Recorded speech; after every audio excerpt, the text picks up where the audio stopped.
5:15 in the morning on the 12th of March, 2026. The Strait of Hormuz. USS Abraham Lincoln was already at general quarters, her massive nuclear-powered hull cutting through the narrow waterway with a deliberate, lethal precision. Something in the radar shadows of the Iranian coastline was moving at 45 knots, and it was ignoring every international hailing frequency. The morning air was heavy, smelling of salt and the thick, sulfurous exhaust of coastal refineries. Beneath the flight deck, 5,000 sailors waited for a command that had not been issued in over 20 years. The carrier strike group had entered the strait under a modified condition of readiness, but the tension had shifted from routine to critical in less than 90 seconds. On the flag bridge, the commanding officer watched the digital display of the AN/SPY-6 radar system. 30 small, high-speed contacts had just detached from the rocky inlets of the eastern shore. They were not moving in a pattern consistent with a patrol. They were moving in a classic saturation weave, a swarm tactic designed to overwhelm a single target by attacking from every quadrant of the compass simultaneously. The sea state was calm, with waves running less than 1 meter, making the tiny fiberglass hulls of the Iranian fast attack craft difficult to track with traditional optics. However, the advanced sensor suite of the Abraham Lincoln was locked on. To the port side of the carrier, the destroyer USS Higgins, a DDG-112 Arleigh-Burke-class vessel, moved into a screening position. The Higgins began to broadcast final warnings over the bridge-to-bridge radio in both English and Farsi. There was no response from the approaching flotilla. The Iranian vessels were now within 12,000 meters. At this range, the silhouettes of the Boghammar-class patrol boats were visible through high-powered thermal cameras. Each boat carried a crew of 4 and was armed with multiple 12.7mm heavy machine guns and 10-barrel rocket launchers. Most concerning were the 3 vessels in the center of the formation, which appeared to be carrying heavyweight torpedo tubes mounted to their narrow decks. Inside the Combat Direction Center of the Abraham Lincoln, the atmosphere was one of disciplined, cold, professional focus. There was no shouting. There was only the rhythmic reporting of ranges and bearings. The tactical action officer confirmed that the rules of engagement had been met the moment the Iranian boats accelerated past the 30-knot threshold, while maintaining a direct intercept course. The swarm was now 10,000 meters away, and closing the distance at a rate of nearly 1 kilometer every minute. The heat in the strait was already rising toward 35 degrees Celsius. On the carrier's flight deck, the air was distorted by the shimmering thermal currents rising from the non-skid surface. 2 MH-60 Sierra helicopters were already airborne, hovering a mile ahead of the carrier's bow like watchful predators. Their crews watched the water through targeting sensors, waiting for the word to engage. The Abraham Lincoln was a 4.5-acre piece of sovereign United States territory, and for the first time in a generation, that territory was under direct, imminent threat from a surface-level assault. The commanding officer of the Abraham Lincoln looked at the master engagement screen. The Iranian boats had split into 3 distinct groups of 10. They were now 6,000 meters out, the white spray from their bows clearly visible to the lookouts on the signal bridge. The lead boat fired a single red flare into the sky, a signal that was immediately followed by the roar of outboard engines being pushed to their absolute limits. The swarm was no longer hovering on the edge of a provocation. It was committing to a kill. Every defensive system on the carrier was now active. The 25mm Mark 38 chain guns were slewing toward their assigned sectors. The close-in weapon systems, the RIM-116 rolling airframe missiles, and the electronic warfare suites were all synchronized. The sailors at the consoles felt the vibration of the ship's 4 massive propellers as the carrier maintained its course, refusing to yield a single meter of the international shipping lane. The silence on the bridge was broken only by the steady clicking of the tactical keyboards. The first Iranian boat crossed the 5,000-meter line. This was the final threshold of the exclusion zone. Any vessel crossing this line with hostile intent was designated as a target for immediate destruction. The tactical action officer looked at the captain, who gave a single, sharp nod. The order was relayed instantly through the ship's internal communications. All batteries, clear to engage. Defend the ship. 5:17 in the morning. The 5,000-meter perimeter around the USS Abraham Lincoln. The deadline had been crossed, and the response from the United States Navy was instantaneous and surgical. On the port and starboard sponsons of the massive carrier, the Mark 38 25mm chain guns came to life with a mechanical roar that vibrated through the steel hull. These weapon systems, capable of firing 180 rounds per minute, began to stitch lines of high-explosive incendiary tracers across the surface of the green water. The air was immediately filled with the sharp, acrid scent of burnt propellant, mixing with the humid salt spray, kicked up by the ship's wake. The destroyer, USS Higgins, positioned 2,000 meters off the carrier's quarter, joined the engagement with its own battery of automated weapons. The sound of the 25mm guns was a rhythmic, heavy thudding that drowned out the whistle of the wind. Each burst was calculated by the ship's fire control computers to intersect with the erratic paths of the Iranian Boghammar boats. The first Iranian vessel, lead of the northern 10-boat element, attempted a high-speed banking maneuver to avoid the incoming fire. It was moving at 48 knots, its fiberglass hull bouncing violently over the swell. The precision of the American gunnery was absolute. A 3-round burst from the Higgins struck the lead boat's engine housing, the 25mm shells punching through the light casing and detonating inside the fuel lines. A localized fireball erupted, a bright orange bloom against the gray-blue of the morning sea. The boat did not explode instantly, but lost all forward momentum, its bow digging into a wave and spinning the craft into a dead stop. The 9 remaining boats in that element did not slow down to assist. They swerved around the smoking wreckage and continued their closing run, now less than 4,000 meters from the carrier's side. On the flight deck of the Abraham Lincoln, the deck crews moved with practiced efficiency, staying clear of the edges. Where the gun tubs were active, the heat from the gun barrels was enough to distort the air for several meters. The close-in weapon systems, the Mark 15 Phalanx blocks, were in standby auto mode, their white, dome-like radomes tracking. These systems, often called the last line of defense, were capable of firing 4,500 rounds of 20mm tungsten penetrators per minute. They remained silent for now, waiting for the targets to enter the 3,000-meter inner kill zone. The Iranian flotilla responded to the initial American fire by launching a volley of unguided rockets. These 10-barrel launchers, mounted to the aft of the fast boats, sent a jagged screen of smoke and flame into the sky. The rockets were inaccurate, designed for saturation rather than precision, and most splashed harmlessly into the water 1,500 meters short of the carrier. However, the psychological intent was clear. This was no longer a game of chicken. It was a hot engagement in the world's most congested maritime chokepoint. The commanding officer of the Abraham Lincoln remained on the bridge, his eyes fixed on the forward viewports. He could see the white wakes of the torpedo boats as they fanned out, attempting to find a gap in the carrier's defensive screen. The USS Higgins was now firing its 5-inch Mark 45 main gun, using non-fragmenting practice rounds, as a final kinetic warning before switching to high-explosive ammunition. The massive shells hit the water hundreds of meters ahead of the Iranian boats, creating towering geysers of white water that rose 10 meters into the air. Despite the mounting pressure, the discipline within the carrier strike group remained unbroken. The Tactical Air Center reported that the 2 MH-60 Sierra helicopters were moving into an attack position on the swarm's southern flank. The pilots, flying at an altitude of only 50 meters above the waves, were arming their M240 machine guns and laser-guided Hellfire missiles. The southern element, Iranian swarm, was now at 3,500 meters, beginning to turn inward for a coordinated torpedo launch. The temperature in the strait continued to climb, reaching 37 degrees Celsius. The humidity was 90%.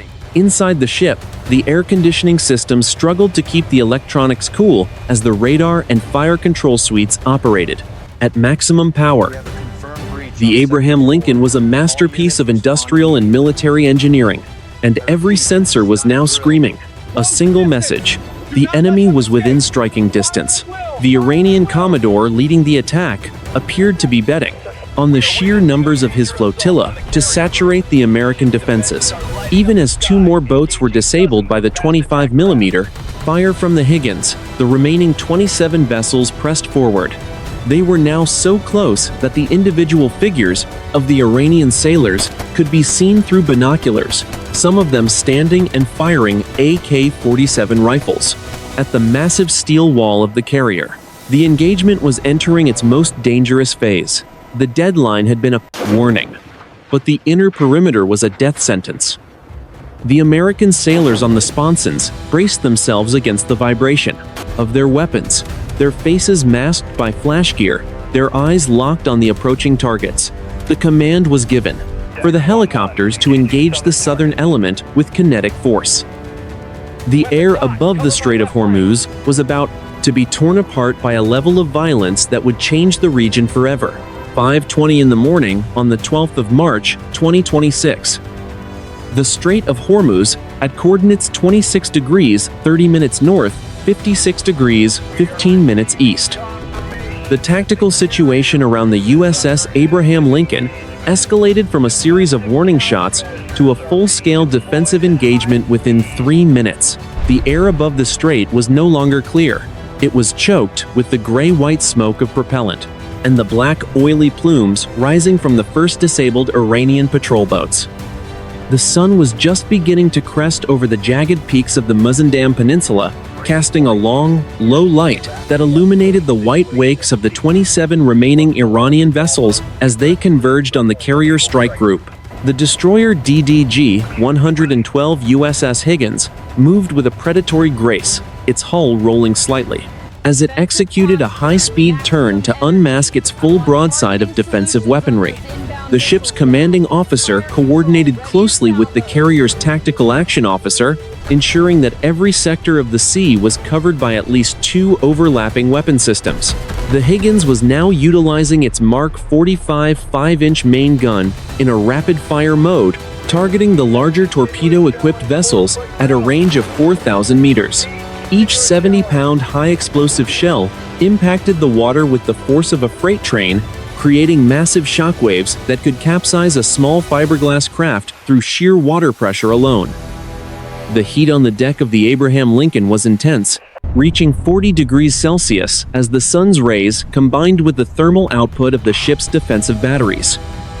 The smell of the Persian Gulf, a mixture of salt, rotting seaweed, and diesel, was now dominated by the sharp, metallic tang of hot gun barrels and the chemical bite of thousands of expended shell casings.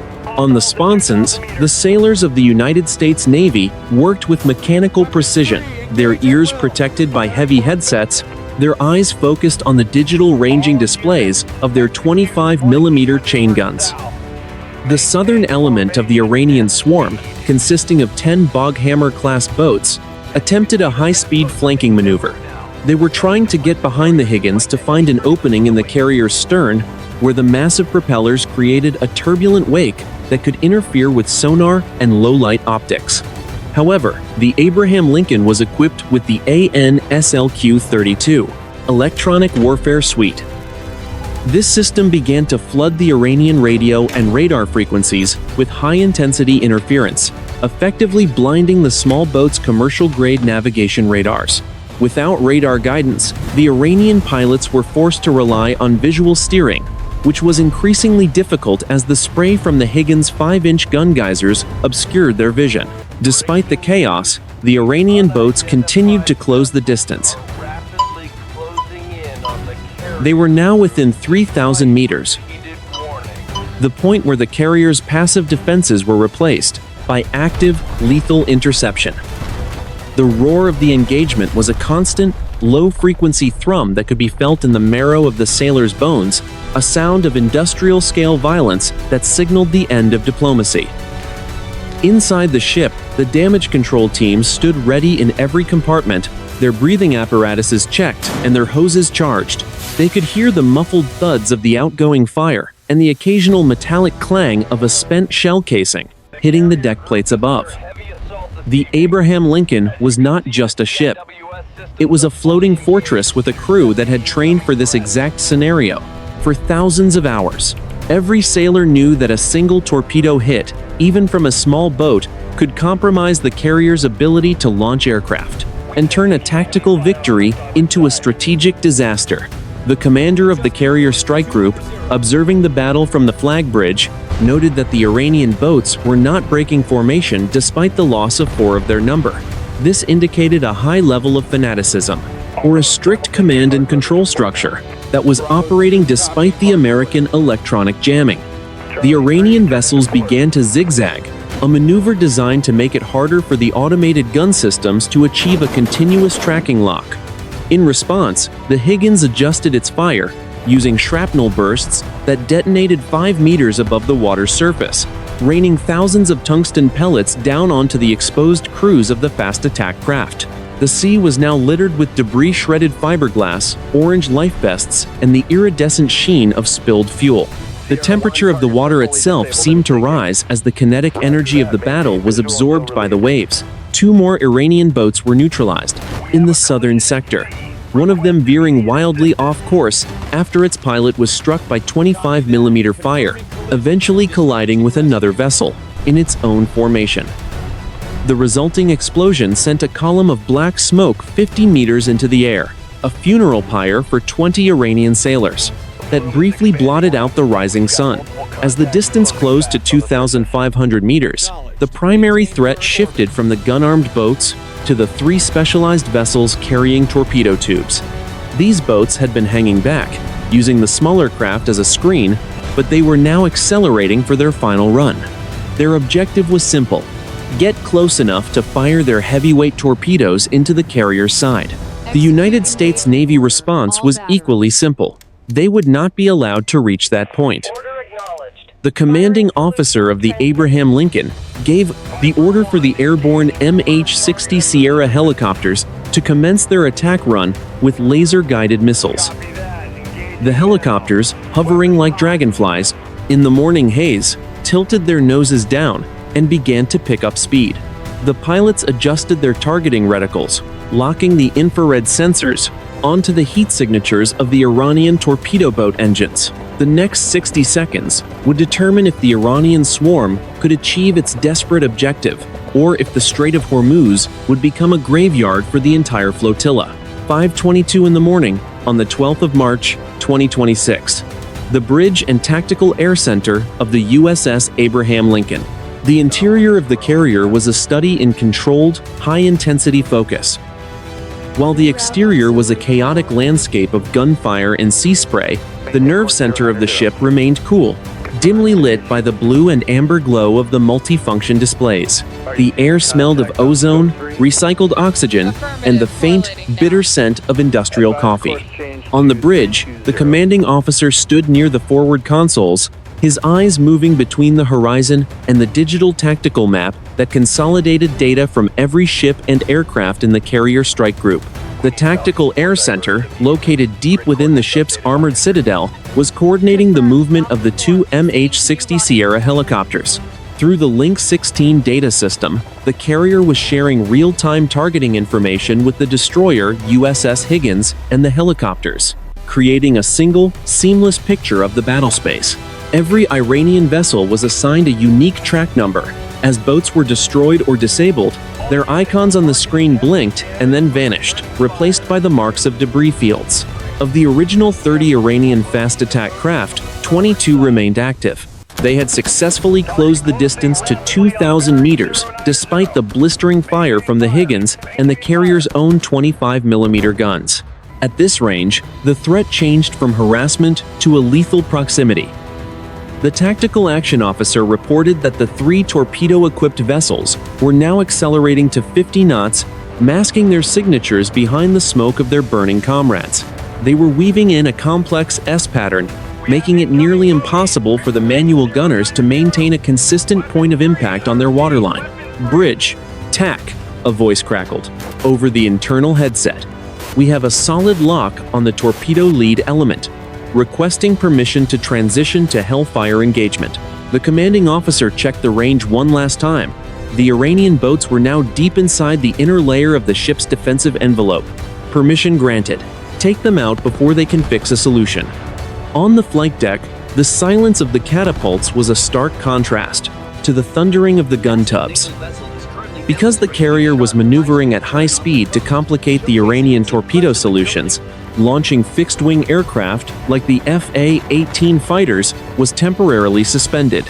The defense of the ship rested entirely on its surface-to-air missiles, its guns, and the two helicopters loitering off the starboard bow. The crew of the Abraham Lincoln felt the ship heel over 10 degrees. As the helmsman executed a hard turn to starboard, the four massive bronze propellers pushing the 100,000-ton vessel through a tight arc that sent a wall of white water cascading over the lower walkways.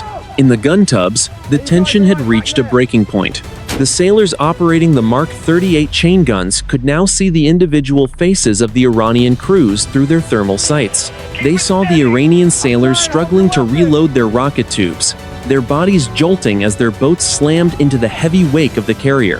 The heat was oppressive, 41 degrees Celsius now, and the humidity made the grip of every weapon feel slick with sweat. The ship's automated defensive systems were now fully slaved to the AN/SPY-6 radar. The Mark 15 Phalanx close-in weapon systems, the R2-D2S as the crew called them, began their final diagnostic slews. Their barrels pointed toward the horizon, tracking the most dangerous incoming threats. Behind them, the Mark 29 launchers for the evolved Sea Sparrow missiles and the rolling airframe missile launchers turned in unison. These systems were designed to intercept supersonic cruise missiles, but against fiberglass motorboats at point-blank range, their lethality would be absolute. The Iranian Commodore, realizing that his window of opportunity was closing, signaled for the final charge. The 22 remaining boats converged into a single, dense mass of steel and fiberglass, a suicide swarm intended to force the American gunners to choose between too many targets at once. They were 1,900 meters away. At this speed, they would be alongside the carrier in less than 80 seconds. The commanding officer of the Abraham Lincoln gripped the edge of the tactical table. He had seen these simulations in war games a dozen times, but the reality was a sensory assault of noise, vibration, and the weight of 5,000 lives. The United States Navy was no longer just defending a shipping lane. It was fighting for the survival of its most prestigious asset. "All stations, this is the captain," he said, his voice calm and level over the general announcing system. "Stand by for high-intensity engagement. Maintain your sectors. Watch your fire zones. We are the Lincoln. Let's finish this." The helicopters tipped their noses forward, the first laser-guided Hellfire missiles sliding off their rails, with a hiss that was lost in the roar of the engines. At the same moment, the three Iranian torpedo boats dipped their bows, their crews reaching for the manual release levers of the heavyweight torpedo tubes. The collision was no longer avoidable. The engagement was about to enter its most violent phase. 5:23 in the morning on the 12th of March, 2026. The inner defensive zone of the USS Abraham Lincoln. The engagement reached its terminal velocity as the Iranian lead torpedo boat, designated track number 054, closed to within 1,800 meters of the carrier's starboard quarter. The air temperature had spiked to 42 degrees Celsius, shimmering with the heat of thousands of high-velocity rounds cutting through the humid atmosphere. The sound of the battle was no longer a series of individual reports, but a continuous, bone-shaking roar that vibrated through the steel decks and into the soles of every sailor's boots. The Iranian commander on the lead vessel reached for the manual override of the pneumatic launch system with a heavy, metallic thud that could be heard even over the screaming outboard engines. The first heavyweight torpedo was ejected from its tube by a blast of high-pressure air. The weapon slapped into the green water with a massive splash, its counter-rotating propellers biting into the sea and creating a straight, white line of bubbles aimed directly at the center mass of the carrier. 2 seconds later, the second torpedo followed, the white wake trailing behind it like a lethal finger, pointing at the hull of the 100,000-ton ship. The response from the United States Navy was immediate and devastating. From the starboard weapon sponson of the Abraham Lincoln, the Mark 15 Phalanx close-in weapon system shifted, its search-to-track logic in less than half a second. The 20mm Gatling gun began to rotate at 6,000 rounds per minute, emitting a sound like a giant piece of canvas being ripped in half. A stream of white-hot tungsten penetrators punched straight through the fiberglass bow of the lead Iranian boat, shredding the driver and the engine block in a single 3-second burst. The kinetic energy of the rounds was so great that the boat's hull simply disintegrated, the forward half of the vessel collapsing into the water while the aft section, still propelled by its engines, somersaulted over the wreckage in a spray of fire and fuel. The remaining Iranian crewmen on the second torpedo boat saw their leader vanish in a cloud of splinters and attempted to veer away, but the fire from the MH-60 Sierra helicopter was already on them. An AGM-114 Hellfire missile screamed off its rail, its laser seeker locked onto the heat of the boat's triple outboard engines. The missile punched through the thin transom and detonated the internal fuel bladder. A massive fireball erupted instantly, bleaching the morning sky white for a fraction of a second, and sending a shockwave that threw the crews of the nearby smaller boats into the sea. The torpedo boat did not sink slowly. It was obliterated, its heavy steel torpedo tubes sent flying 50 meters into the air before they crashed back into the churning cauldron of the Persian Gulf. Black smoke boiled out of the wreckage, forming a thick, oily curtain that was immediately torn apart by the wake of the following Iranian vessels. The Iranian formation shattered as the pilots saw. Two of their primary strike craft turned into scrap metal in less than 10 seconds. The radio channels of the Iranian Revolutionary Guard Corps Navy erupted in a chaotic overlap of voices, screaming, orders, and prayers that were quickly drowned out by the renewed fire from the American destroyers. The sea was now a landscape of floating fire, the iridescent sheen of burning diesel fuel spreading across the waves and creating a barrier of heat that forced the smaller Boghammar boats to break their charge. On the bridge of the Abraham Lincoln, the commanding officer watched the torpedo tracks on the digital display. Helm, hard to starboard, increased to flank speed. All hands, brace for shock. The carrier groaned as the four massive bronze propellers pushed the ship into a violent turn. The deck, heeling over so sharply that the sailors in the hangar bay had to grab onto tie-down chains to remain upright. The first Iranian torpedo passed 30 meters behind the carrier's stern, its wake visible from the fantail. The second torpedo, its guidance system confused by the massive acoustic signature of the carrier's propellers and the active decoys launched from the Higgins, veered wide and detonated against the rocky seafloor of a nearby shoal. The immediate threat of the torpedoes had been neutralized, but the battle was far from over. 18 Iranian boats were still active, and they were now within 1,500 meters of the carrier's hull. The air was filled with the smell of cordite and the iron scent of blood and seawater. The sailors on the chain guns did not stop firing, their barrels glowing a dull, cherry red as they continued to track and engage the survivors of the initial charge. The United States Navy had held the line, but the swarm was now closing for a final, desperate attempt to board or ram the ship. The carrier's internal speakers crackled again. Combat. Bridge. Shift priority to the northern element. We have multiple fast movers attempting to bypass the Higgins. Clear the decks for immediate helicopter recovery and rearm. We are not done yet. The Abraham Lincoln continued its high-speed turn, a mountain of steel moving through a graveyard of burning fiberglass as the second phase of the engagement began. 5:26 in the morning on the 12th of March, 2026, the starboard flank of the USS Abraham Lincoln. The remaining 18 Iranian vessels, realizing their primary torpedo strike had failed, pivoted into a final, suicidal surge toward the carrier's midsection. The distance was now exactly 1,000 meters. This was the point of no return for the small boat crews, who were now operating under a hail of fire so dense it created a physical mist of lead and copper over the surface of the water. On the lower catwalks of the Abraham Lincoln, the security forces of the United States Navy manned M250 caliber machine guns, their heavy barrels tracking the bobbing white wakes with grim determination. The sound of the engagement had reached a crescendo.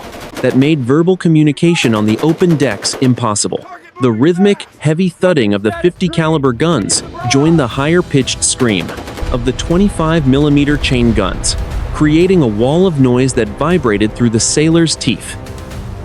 The smell of the strait had transformed completely. The morning salt air was gone, replaced by the choking, sulfurous stench of thousands of expended rounds and the acrid chemical smoke of burning fiberglass.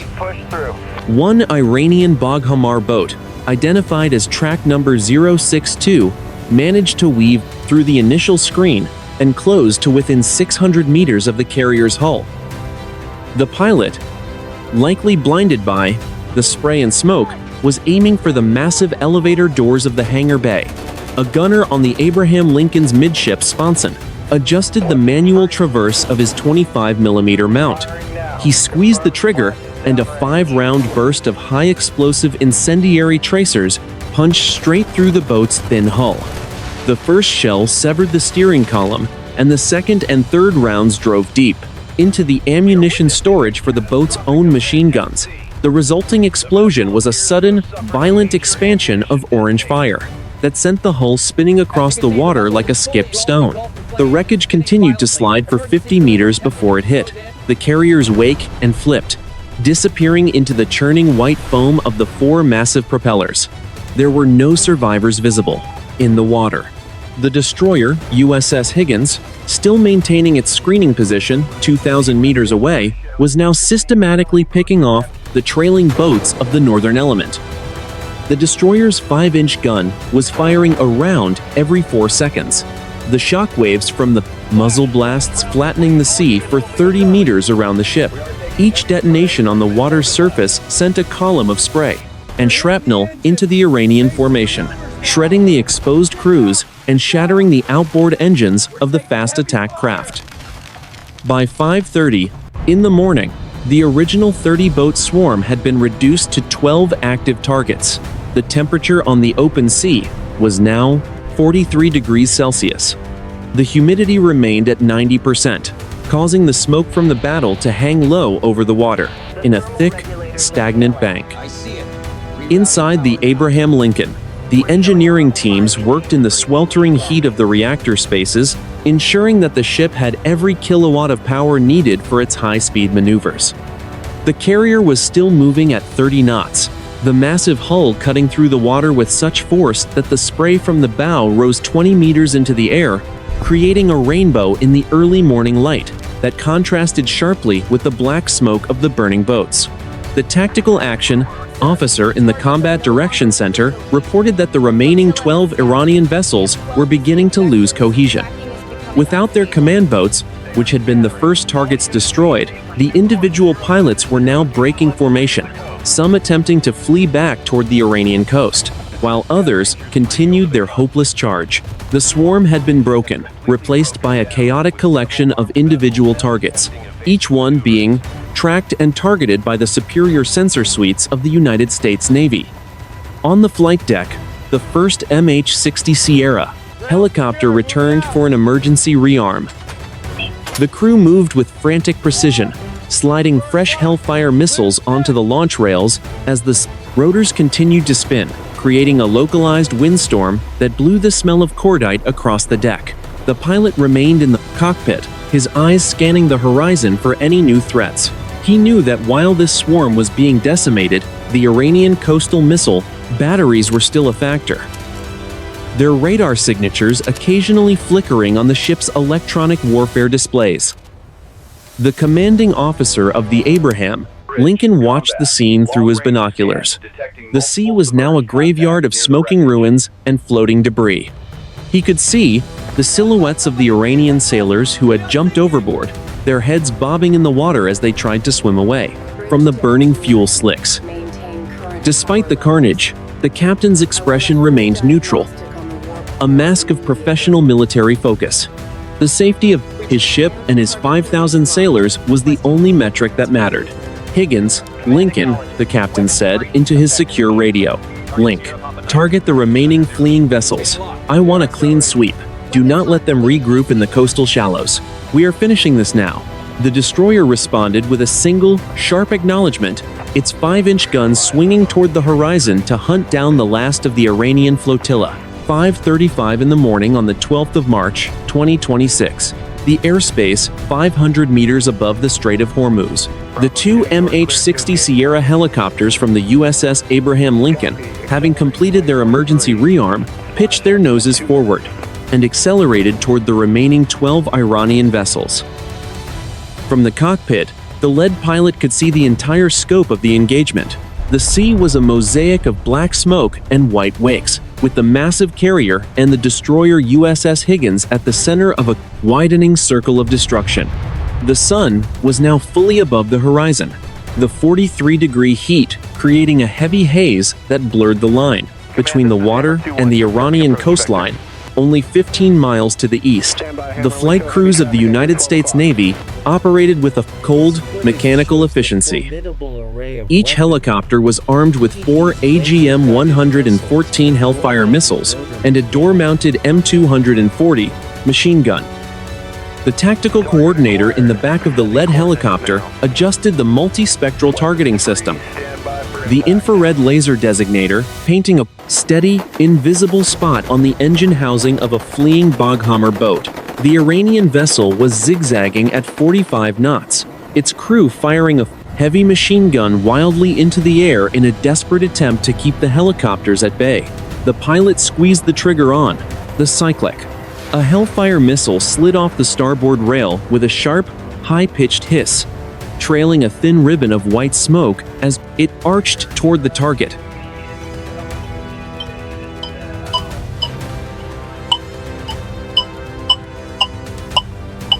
The missile reached its terminal velocity in less than 3 seconds.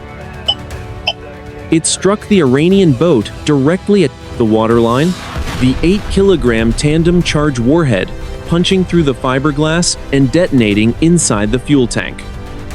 The boat did not just sink, it was vaporized. A pillar of white water and fire rose 30 meters into the air, and when the spray settled, there was nothing left but a widening circle of iridescent oil and scorched debris. The second helicopter engaged 2 more boats that were attempting to hide in the radar shadow of a passing commercial tanker. Using the high-resolution thermal cameras, the American crew identified the targets and fired 2 missiles in rapid succession. Both missiles found their marks. The first boat erupted in a violent explosion that sent its forward machine gun mount spinning into the sea, while the second boat was decapitated as the warhead struck the small bridge structure. The Iranian sailors who survived the initial blasts were thrown into the water, where the heat of the burning fuel made any attempt at rescue impossible. On the bridge of the Abraham Lincoln, the commanding officer monitored the live video feed from the helicopters. The original swarm of 30 had been systematically reduced to 9, then 7, then 4.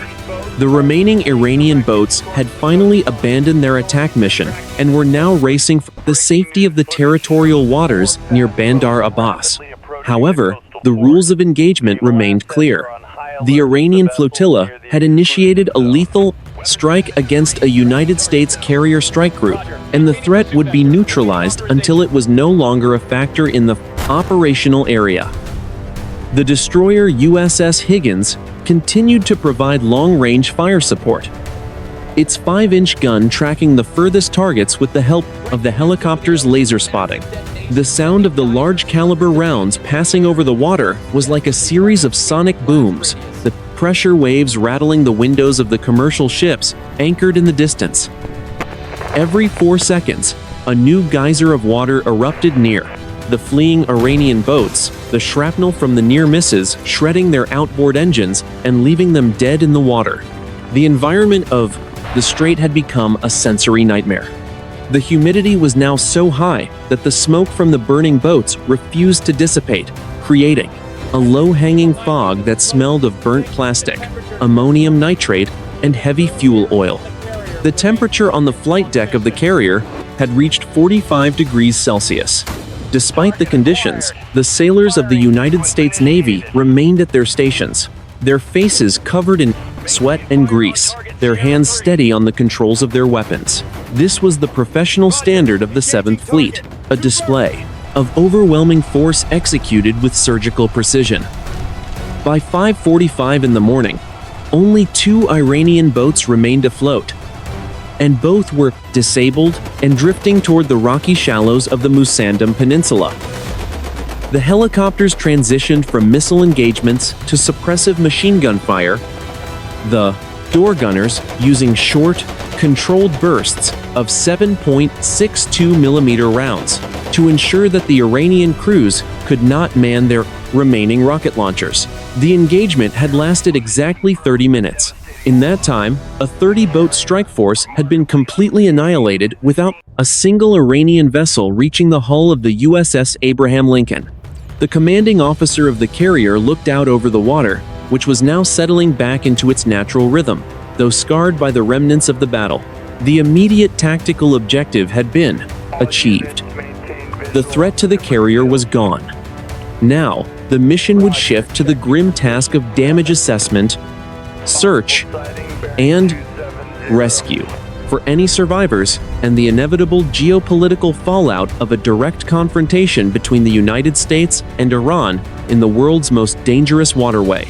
All stations, this is the captain, he announced. Ceasefire, maintain high alert status. Helicopters, remain on station for search and rescue coordination. Let's see what's left of them. 5:50 in the morning on the 12th of March, 2026. The central corridor of the Strait of Hormuz, the USS Abraham Lincoln, began to bleed off its flank speed, the massive wake of the carrier slowly subsiding as the ship returned to a steady 20 knots. On the bridge, the commanding officer received the first reports from the damage control central. Despite the intensity of the Iranian rocket fire and the proximity of the torpedo detonations, the carrier had sustained no direct hits to its hull or flight deck. The only damage reported was minor glass breakage in the lower observation galleries and several tripped circuit breakers caused by the massive vibrations of the ship's own defensive batteries. The internal atmosphere of the ship was shifting from the adrenaline of combat to the systematic discipline of the aftermath. The air conditioning systems were gradually purging the scent of cordite and ozone from the upper decks, though the smell of burning diesel still clung to the exterior catwalks. On the flight deck, the yellow-shirted aircraft handlers moved with practiced efficiency to clear the landing area. The 2 MH-60 Sierra helicopters, their fuel low and their missile rails empty, were signaled for an immediate recovery.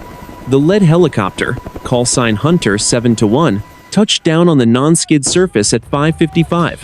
As the rotors began to slow, the door gunner hopped out, his flight suit stained with sweat and the residue of his weapon.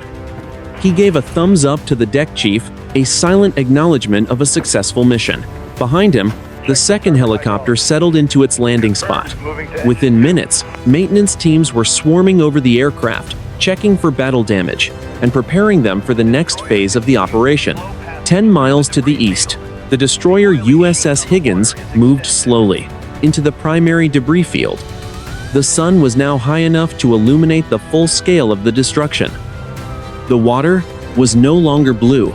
It was a dark, oily gray, covered in a thick layer of soot and floating fragments of fiberglass. The Higgins lowered its rigid hull inflatable boats to begin a formal battle damage assessment and search for survivors. This was a mandatory procedure under the rules of engagement, a reflection of the United States Navy's commitment to international maritime law, even after a lethal provocation. The search teams in the small boats moved carefully through the wreckage, their eyes scanning for the orange life vests of the Iranian sailors. They found the remains of at least 12 Boghammar-class vessels, most of them shattered into pieces no larger than a foot across. The heat of the initial explosions had been so intense that much of the fiberglass had simply melted before hitting the water. The smell in the center of the debris field was overpowering, a mixture of burnt rubber, chemical propellant, and the iron-like scent of blood.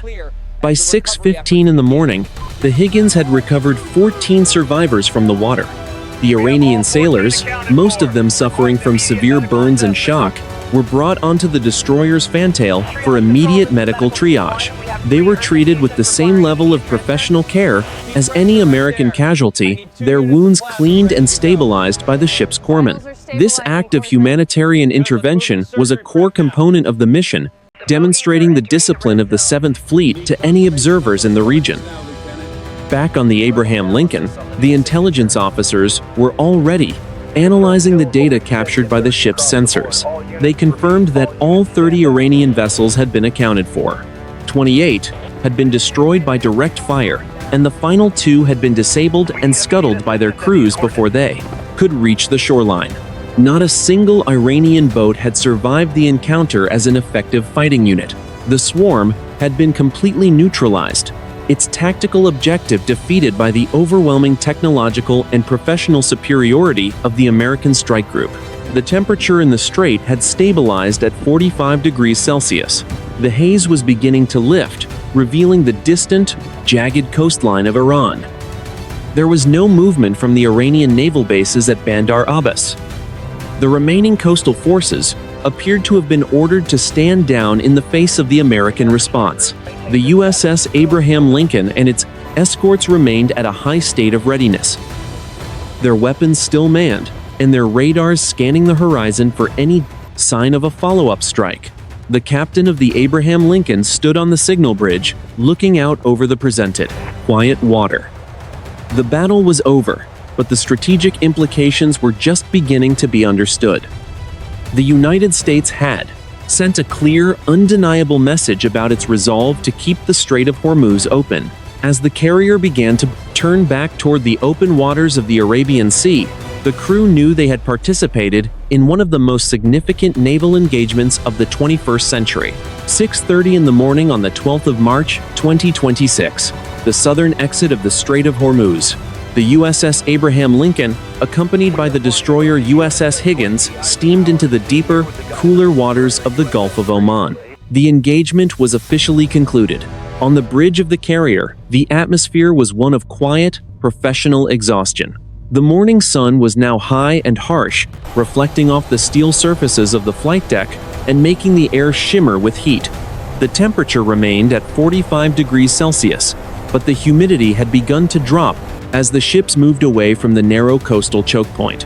The final after-action report was being compiled by the strike group's tactical staff. The numbers were stark and definitive. All 30 Iranian fast attack craft that had initiated the swarm attack were confirmed neutralized. 28 of the vessels had been destroyed by a combination of 25mm chain gunfire, 5-inch naval artillery, and laser-guided Hellfire missiles. The remaining 2 boats had been scuttled by their crews after being disabled.